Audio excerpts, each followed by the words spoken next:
Chris, do we want to start with the headlines and some funding, and this week also a lot of mergers and acquisitions? There's a lot going on this week. Yeah, absolutely. All right. Shall we start with Learning Edge? Absolutely.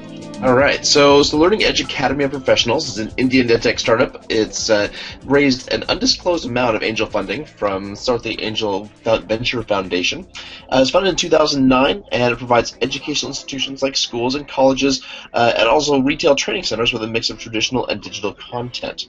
So the startup conducts high-speed document imaging and automates data capture of content. So lots going on there, and it'll be interesting to see where they move forward to. Absolutely. We continue with more education news from India.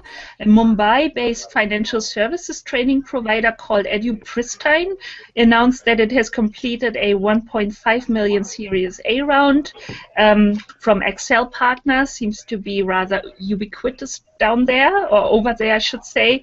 The round was divided into 3 tiers of 500K each in 2011, 2012, and 2013.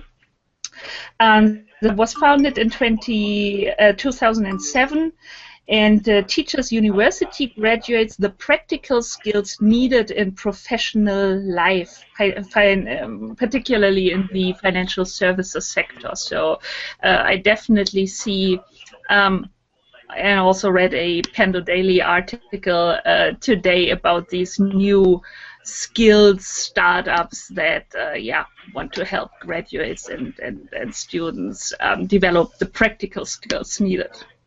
Excellent. Quad Learning, a platform that aims to help students transition from community colleges to four-year institutions, raised $10 million Series B. Quad Learning's core product is the American Honors, and it currently is in place at 5 community colleges, helping students transition to four-year universities with their associate's degree at the end of the program, calling it a 2+2 approach. And you can more in detail if it's so difficult to transition into this 4-year education later on, Chris. So, as I always get the complicated names on the on the show, Kualeksu, or let's say AKA translated Happy School, I checked this, a Chinese startup obviously, that builds a mobile Q&A platform for students around smartphones. They raised a $5 million Series A.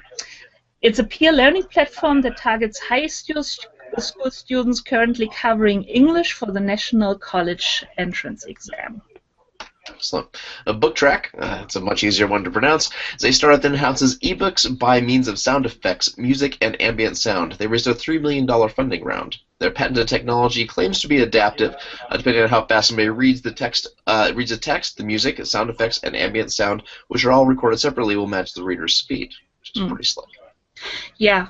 I'm going to ask you about your kids if they can learn better with, or might learn better with these sound-enhanced ebooks later on. Then, of course, we have the Flatiron School, New York startup, as the name suggests. They raised a $5.5 million Series A for their coding courses that turn newcomers into professional programmers in just 4 months. So the 12-week program takes place in their classrooms, so different to some other startups we've covered here in the past. The classrooms are in Brooklyn and Manhattan. The course is priced at $12,000. Let's see the return on investment on that one. Quora, the question and answer site, raised an $80 million Series C. New investment could be the last or might be sufficient for Quora to break even and eventually become profitable. The company plans to stay independent, however, not go public in the midterm. A lot of maybes, or might actually. A lot of maybes for $80 million, but we'll see.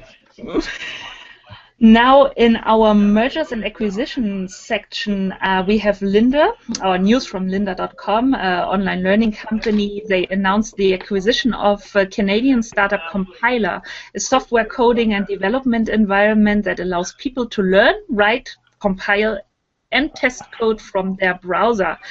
And TechCrunch estimates the price at around $20 million for this acquisition. Very nice. Elution Technology, an online English teaching service provider, sold part of its business to Nagase USA for an undisclosed amount. Nagase was Elution's largest customer in Japan prior to the sale. The transaction will provide capital for the next phase of Elution's business, expanding its operations in China, Korea, the Middle East, and other international markets. And I'm sure Schiff will have one or two ideas about these markets as well that he can share with us. Then Wealth North Holdings LLC announced today that it has acquired Imagine Learning and True North Logic. Terms of the deal have not been disclosed, but New York Times Dealbook wrote that the price was above 150 million for the two companies, and according to these famous sources briefed on the matter. So Wealth North is led by former Kaplan CEO Jonathan Greer and aims to create a 200 million platform providing digital learning solutions for English language education as well as school management services. There you have it.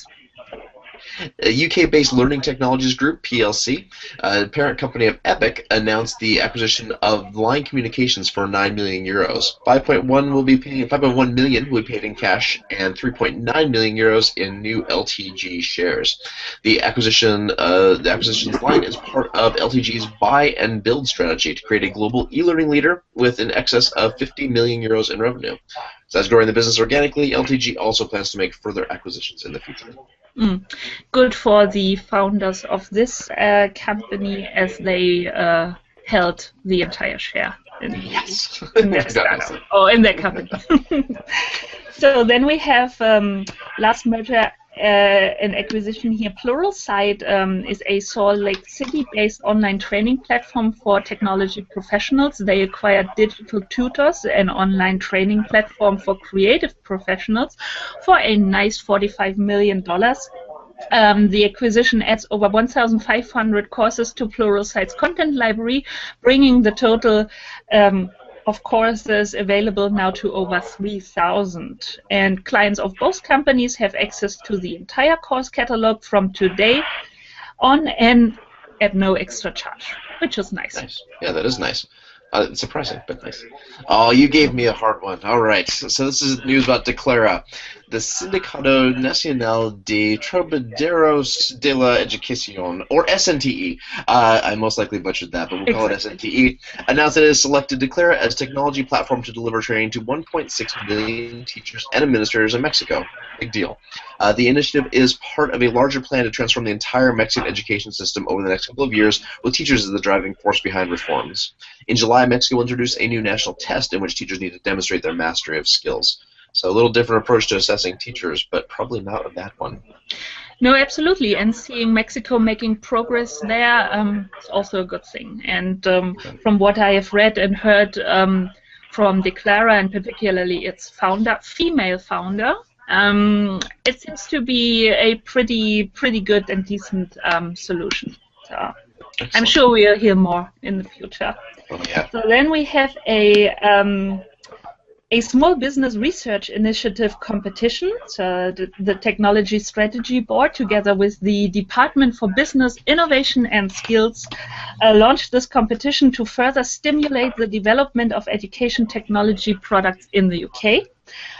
Through this SBRI competition, organizations can attract a 100% funded development contract of up to 80K or 80,000 pounds, I have to say, and projects will last up to 6 months. The Technology Strategy Board and BIS are to invest a total of up to 1.1 million pounds through the competition.